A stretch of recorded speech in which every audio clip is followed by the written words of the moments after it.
numbers aren't important.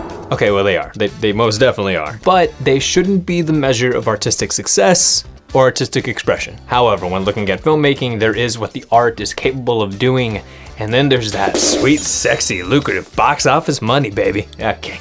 Look, I'm not saying that just because a movie makes a lot of money, that means that you have to like it or even appreciate it, because if that were the case, we'd see a lot more references every day to these moving pictures. No.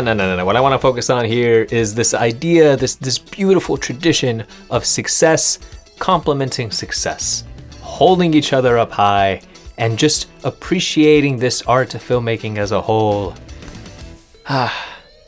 Isn't that just nice to say? Without jumping any further, I gotta introduce this properly. Let's get into a wonderful tradition from wonderful filmmakers. Might not be any way to chapter out this video. There would be a lot to keep up with, so let's get a timeline going, so we can keep track of the box office kings.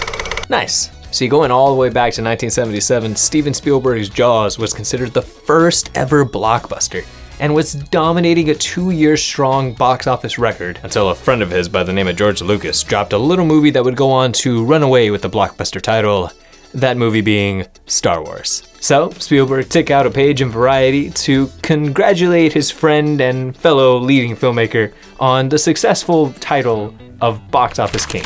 In the ad, we see R2D Boop-Bop fishing and hooking the jaws of Jaws. Sorry, I couldn't resist how fun that sentence could be. Dear George, last week Star Wars moved ahead of Jaws in domestic film rentals. Your hyperspace performance package really did the trick. Congratulations to the Cantina crowd and all the forces of your imagination that made Star Wars so worthy of the theme. Throne. I was doing so well. Congratulations to the Cantina crowd and all the forces of your imagination that made Star Wars so worthy of the throne. Wear it well, your pal Steven Spielberg. And thus, a new tradition celebrating filmmaking success was born. Complimenting each other as fellow filmmakers first rather than just competitors. Overall healthy for the craft, so I like it. In 1982, another ad was taken out by George Lucas to return the gesture to Spielberg by commemorating and celebrating the new box office king, E.T. Dear Steven, congratulations to you and your extraterrestrial buddy. This week, E.T. moved ahead of Star Wars to take the first place in domestic film rentals.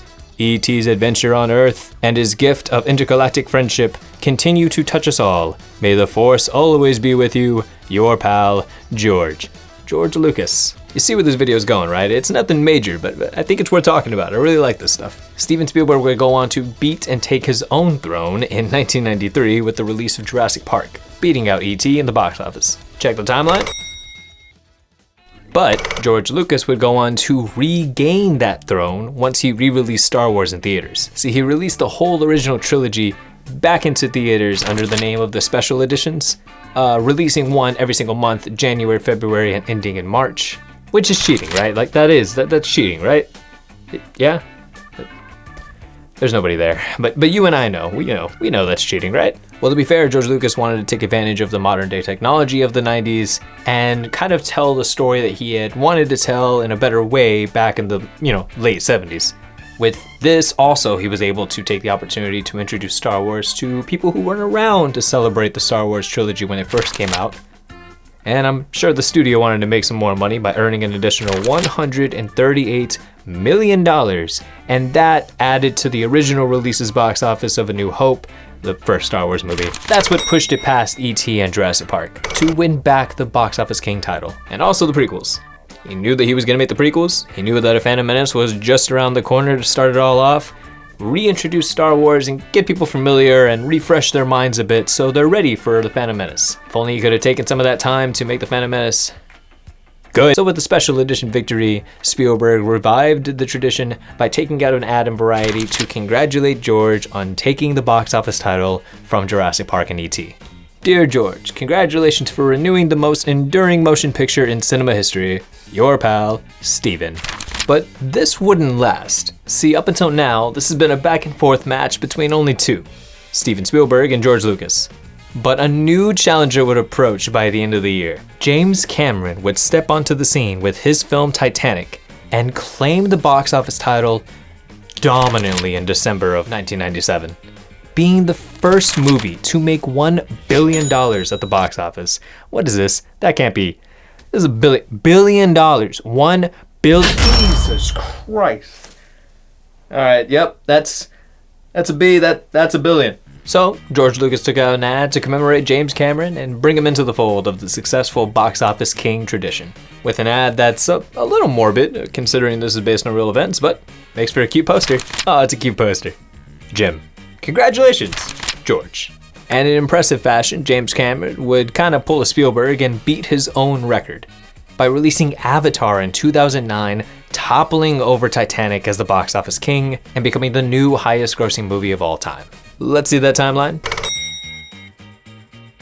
So this is gonna be a bit of a parallels journey from here on out. You see, in the early 2000s, going in with a new idea of what a blockbuster is and kind of seeing the trends of film change a little bit to be a lot more geared towards these newer, higher budgeted films and franchises. Box office opening weekend became very important, to the point where even studios started to participate in this tradition over just the opening weekend alone.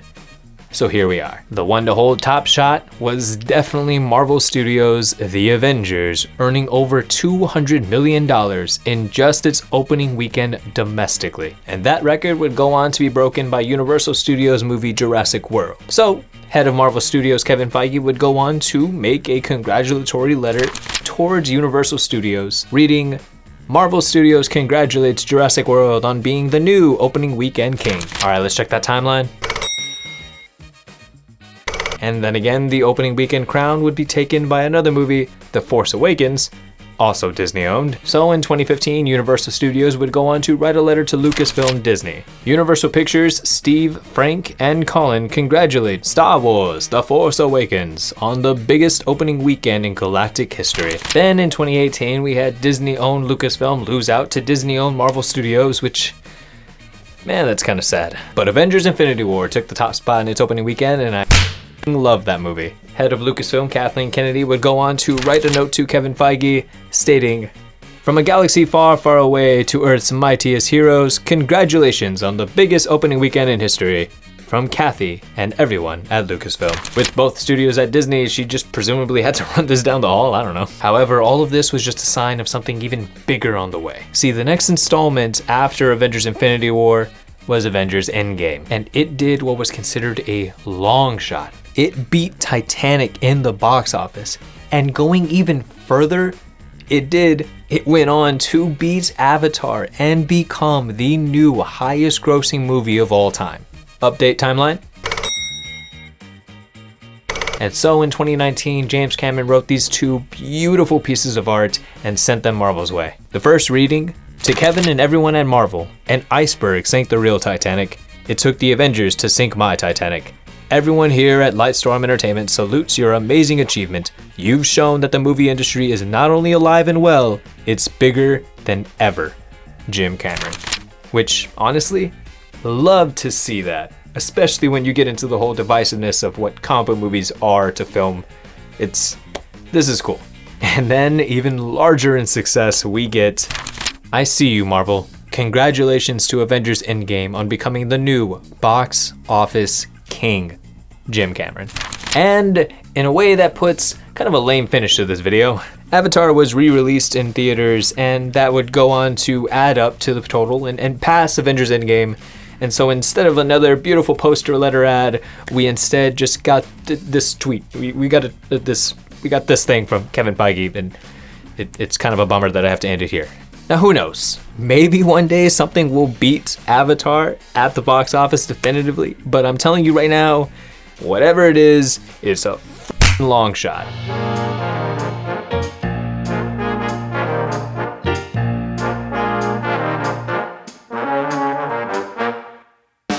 Like, my final thoughts are blockbusters come and go, but some movies manage to kind of maintain a stronghold in pop culture for decades after they've been released. I see these as a way to celebrate these momentous achievements in filmmaking history. And so, as it stands, here are the top 5 movies at the box office to date. And as it stands, I've just gained 1 new subscriber from you, because that's something we've both agreed on doing, right? Let me know down below what you think of this tradition. Thank you so much for hearing me out. and I will see you on the next one. Bye.